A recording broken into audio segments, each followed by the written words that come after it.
quantum physics. Now, I had been wanting to start a lecture on this very early on for this channel. However, I refrained from doing so because I wanted to get at least the core elements of traditional perennialism introduced to people that are already familiar with it, but also to new people that aren't. Because as well, I would have thought bringing in a science as complex and vast, such as quantum physics, in so early would easily confuse a lot of people and be a bit overwhelming. However, I do believe we are ready, or at least I am ready to talk about this. I have not come from a background in physics, although I wish I did, because I admire those that study it. I think it's a fascinating field. It requires a lot of brilliance that I wish I was able to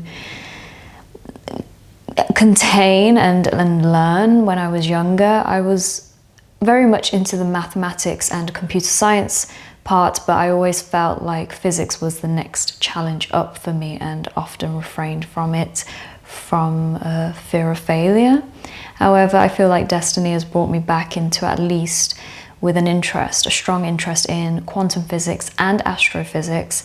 And whilst I cannot fully deliver a scientific explanation in this lecture, I may do so in future ones, so do let me know if you are interested for me to explain some of these key concepts in this video in further detail.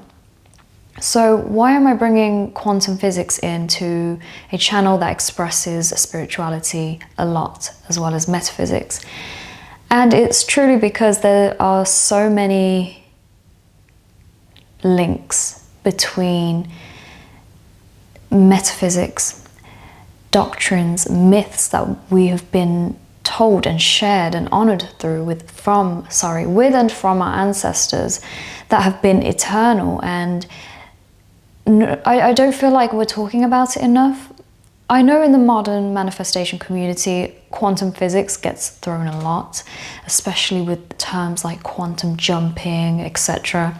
And I personally feel a bit like it's downplayed so easily because of that, by people that aren't actually studying it. They're just regurgitating terminologies, unfortunately, and that's what I truly believe in from that. However, it does not mean that there aren't any underlying similarities that are worth exploring, and also feeling like it's supporting some of these theories of spirituality that we often cherish and look up to. So, the first spiritual metaphysical doctrine that comes to mind that links to quantum physics the most to me, out of interest, is Taoism. I am familiar with Hinduism and its links to a lot of cosmological concepts, but Taoism, in terms of nature, primordial reality, I believe there are a lot of literature out there for Taoism and quantum physics. I have some papers saved, some scientific published papers. There's I have a reading list on it.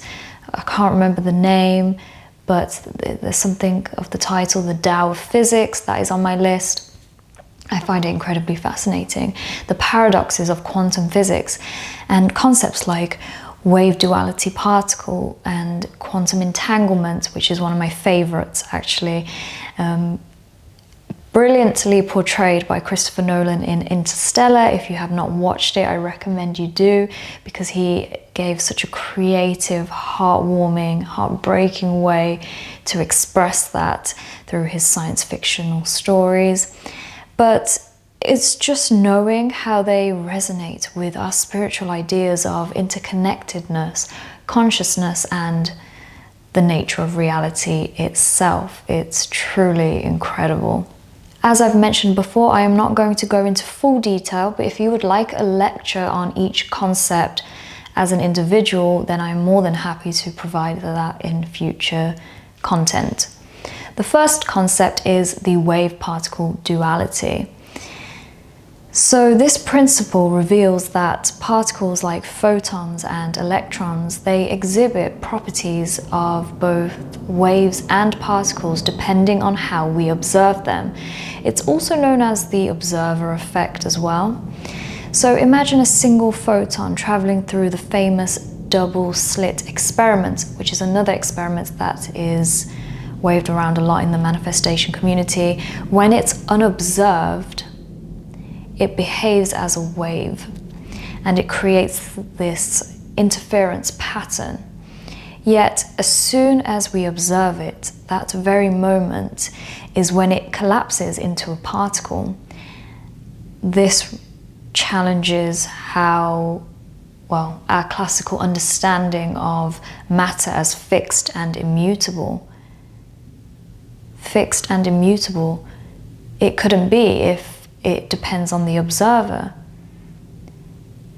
This behavior suggests that the fundamental nature of reality might depend on how it is perceived. What we may think is objective in front of us may not actually be objective at all, but only because of the ideas and beliefs that have been stemmed from us, to us, at us, that we are perceiving them in a certain way, and so it is. Philosophically, this aligns with spiritual teachings that propose reality is not separate from our consciousness, but deeply intertwined with it. Now that is food for thought. Quantum entanglement is probably the most fascinating concept to me personally, and Einstein famously called quantum entanglement as spooky action at a distance. And I do look up to the works of Einstein and the kind of person he was. So for him to label it as such means it's definitely worth paying attention to. So, what is quantum entanglement?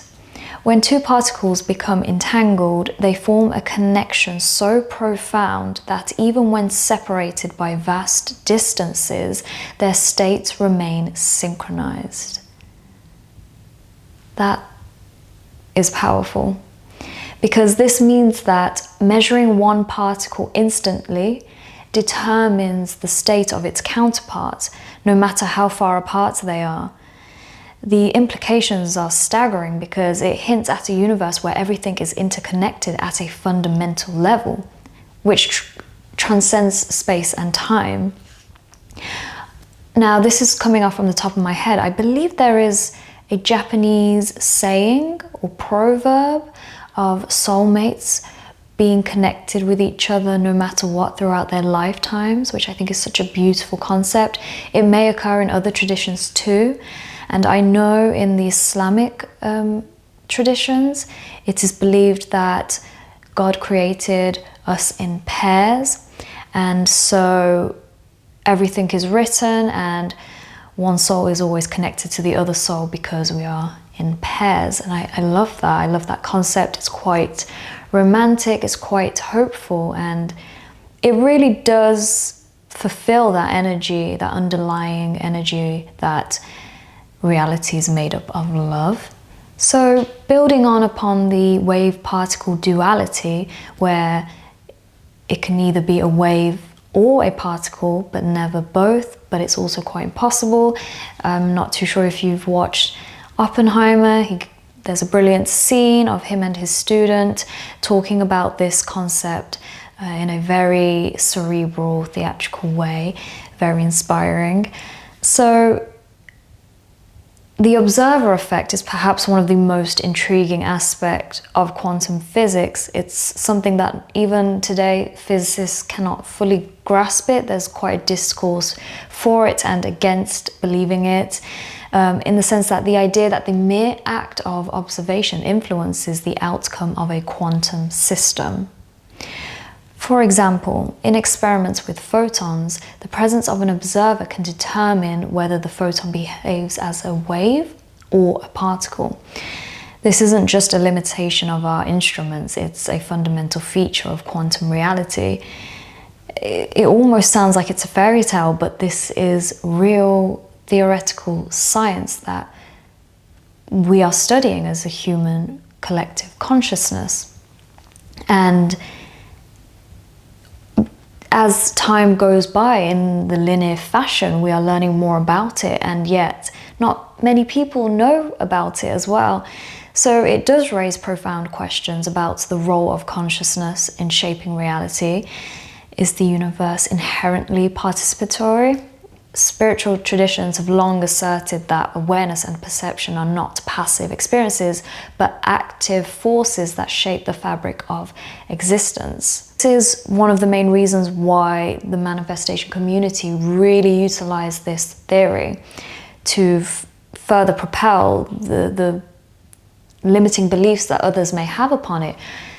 The claim that, oh, you know, science proves it, so that means it's true, but again, I feel like it contradicts things a little bit. It's only if you observe it to be true that it is true for you, rather than science proving it or not. But it does help because we as a society, collectively, have agreed that science supports and gives evidence for a lot of truth, and so we are utilizing it that way. And I think that's a healthy mindset to see science as, rather than just believing every published scientific paper out there. Try to understand how responsible we are and can be in our lives and in our reality by what we are observing.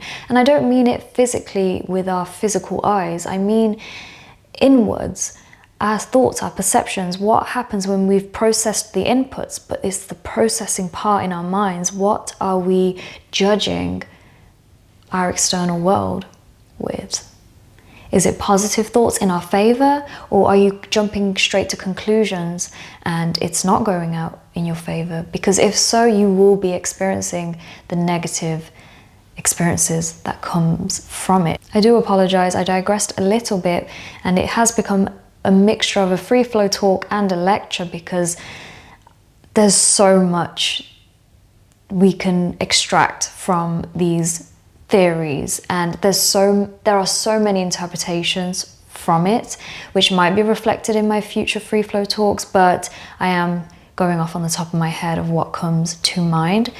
So now there are spiritual implications of quantum phenomena, and one of them is interconnectedness. So quantum entanglement, it profoundly mirrors that spiritual belief in interconnectedness. In Hindu philosophy in particular, the concept of Brahman teaches that all things originate from and remain part of a singular cosmic source. Similarly as well with Islam, they believe that Allah is the one true reality. And also in indigenous traditions, they speak of a sacred web of life that binds all beings. Taoism, the Tao, is interconnected with everything. Entanglement illustrates that separations in time and space are illusions. And I love that word, illusion. At the quantum level, everything remains linked. So now I'll move on to the next, the nature of reality. Another spiritual implication. The wave-particle duality challenges that classic idea of an objective material reality. In spiritual traditions, this aligns with teachings that describe the physical world as a fleeting, impermanent reflection of deeper truths. For example, in Buddhist thought, the concept of shunyata, or emptiness, suggests that forms are devoid of independent existence. They arise and dissolve within a larger, ineffable reality. Quantum mechanics brings a scientific lens to these ancient intuitions, I would like to call them, because it's showing that the universe behaves in a way that defies fixed material definitions. It's incredible to just absorb all that, knowing what can we create or experience through our observation. As well as in the Quran, not in the Quran, I believe it came from a hadith. Prophet Muhammad, peace be upon him, once said this entertainment is nothing, it is in the Quran, this world is nothing but entertainment and play. We shouldn't get too attached to it because ultimately we can have some sort of a say in how we experience it. And if on a quantum level we can influence matter itself, what does that imply to you? And how far do the limits go for you within your imagination? What can we do with this knowledge? I think out of all the spiritual implications, consciousness as fundamental is definitely the most profound one, because in quantum physics lies its connection to consciousness. Consciousness is something that we today still can't even comprehend fully, and we've been trying through so many different means, through religion, philosophy, through science, neuroscience, through psychedelics, through nature and plants and mind-altering drugs. We've gone through so many different routes, and still we can only experience it. We can't truly study it or define it. The observer effect demonstrates that the act of observation can shape outcomes. Take that as you will, because this suggests that awareness and reality are deeply intertwined. This resonates with mystical traditions worldwide, of course, whether it's the Atman in Vedanta, the mind-only philosophy of Yogacara Buddhism, or the Kabbalistic idea of divine emanations, the tree of life, the Tao. These teachings emphasize that consciousness is not merely a byproduct of the physical. In fact, consciousness arguably could not be physical, right? In fact, it might just be the foundational essence of existence itself. Rethink your relationship with mind and matter, with your mind and the matter around you, because it's challenging the materialist view that consciousness is secondary to brain activity. There's so much I can say about this, but I will leave that for future free flow talks. So, there are notable figures bridging science and spirituality. Fritjof Capra. Now, one of his books in his seminal work, The Tao of Physics, is on my reading list. And he explores how quantum physics parallels Eastern mysticism, showing that modern science and ancient wisdom share profound similarities. He highlights specific concepts like the dynamic flow of energy fields in quantum systems and their resemblance to the Taoist way, something that Alan Watts covers a lot as well, an all-encompassing force governing nature, the Tao. I do love studying Taoism. It's very relaxing for me, if that's the right word. Capra's comparative lens not only builds bridges but also invites his readers to view science and spirituality as complementary approaches to understanding reality. David Bohm. This physicist, a great physicist, proposed the concept of an implicate order, a hidden dimension where everything is interconnected, much like a hologram where each fragment contains the entirety of the image. Much like a hologram where each fragment contains the entirety of the image. I love that analogy. Bohm's theory mirrors spiritual beliefs in universal oneness, where all parts of existence emerge from a singular unified source. His thought-provoking dialogues with Jiddu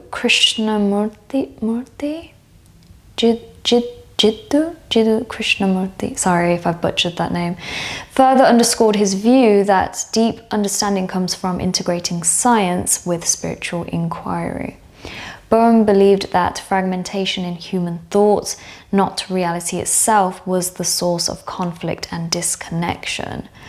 Wow, that is incredibly powerful, an incredibly powerful statement, because if what we observe shapes our reality and we are seeing disorder and chaos perhaps, or we've at least experienced them temporarily, it may just be a reflection of our own human thoughts, which are showing conflicts and disconnection.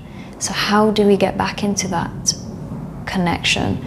Well, my approach is living in the present moment, being present now, and practicing detachment. again, in future free flow talks, I will go more into depth about this. Amit Goswami takes the bold stance that consciousness is not an emergent property of the brain, but the very foundation of reality itself. In his theory of monistic idealism, Goswami suggests that the universe is self-aware and evolves through conscious intention. He argues that the observer effect in quantum mechanics provides evidence that our choices and intentions directly influence outcomes in the physical world.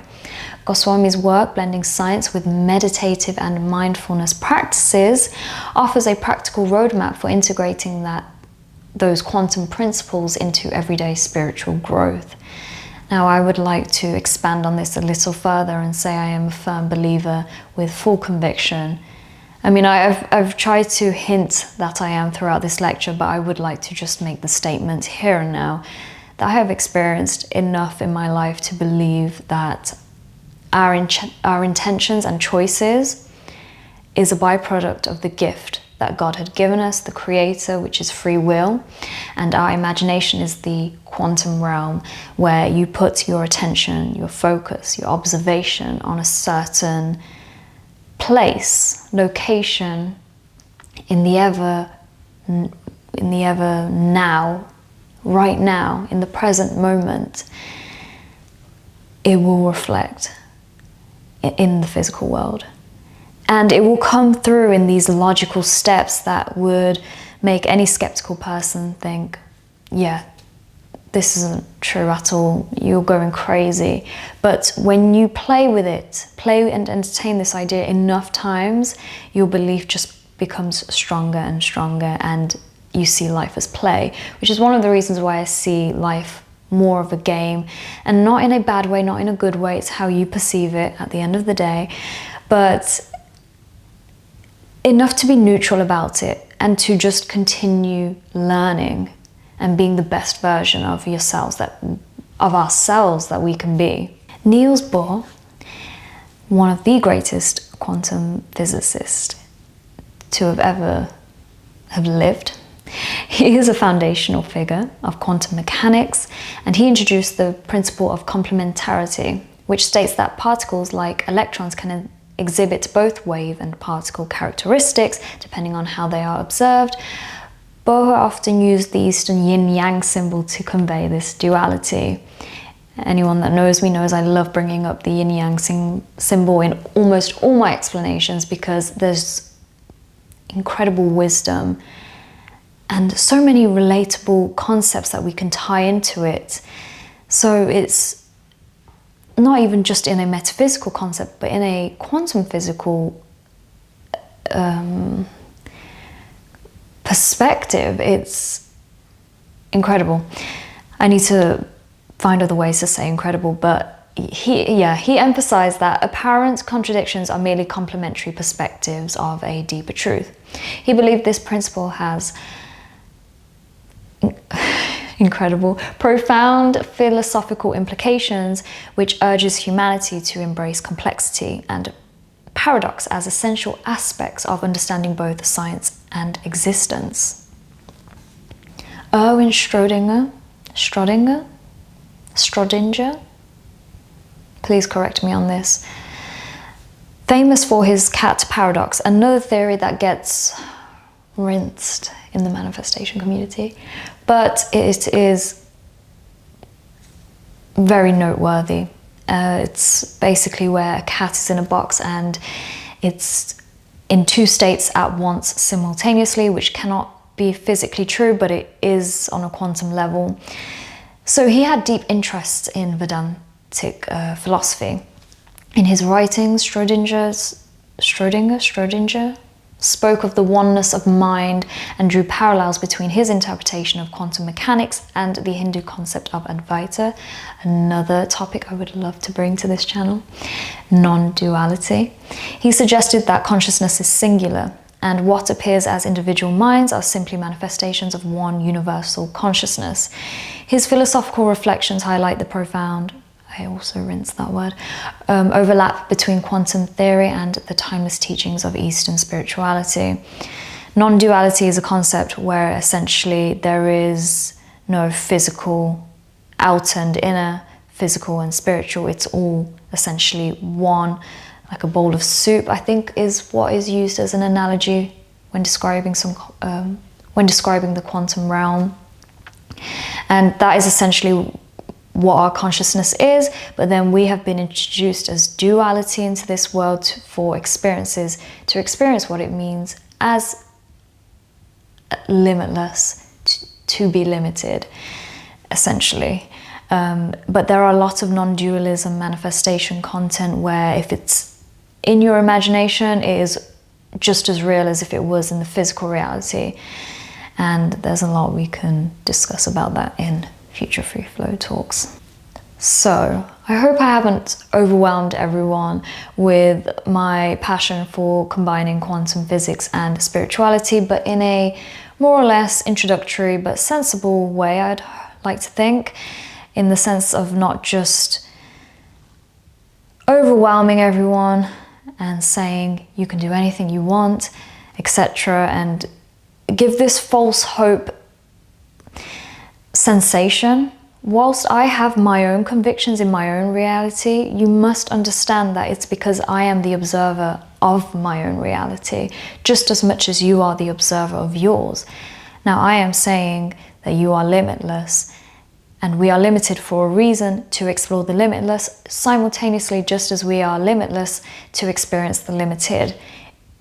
I bear the responsibility of you as an individual watching me right now to explore that, try it, play with it for yourself, and your beliefs, your destiny will shape that through to you, whatever your higher self, your consciousness, the God that you believe in, or the gods, whatever it is, has for you, you to you, essentially, as the observer. So I cannot promise people essentially what they can or cannot do. I have done a video on about this. So I don't want to push my beliefs too much and enforce them upon you, because I am not you and you are not me. But I can speak from my own experiences and from my own convictions and beliefs and share it, which is what I'm doing right now. But to conclude, quantum physics is essentially challenging our perceptions of reality, and we are only just not even scratching it. We are just even seeing that there is a surface to it all, and it's opening doors to questions that science alone cannot answer, and it's pointing towards metaphysical scriptures and texts that have been around for centuries throughout our human existence, and even through the idea of myths and Egyptian mythology, etc., Greek, Roman, Mesopotamian, and of course through religious doctrines as well. The more we explore this, I do believe the closer we are coming towards that truth. Whether we will reach it, I have no idea. I cannot say, but why not be part of the fun journey of trying? And so, thank you for joining me on this video. I would like to end it with my disclaimer that I am by no means claiming to be knowledgeable in everything, except that I am in the humble pursuit of wisdom. Thank you so much for watching.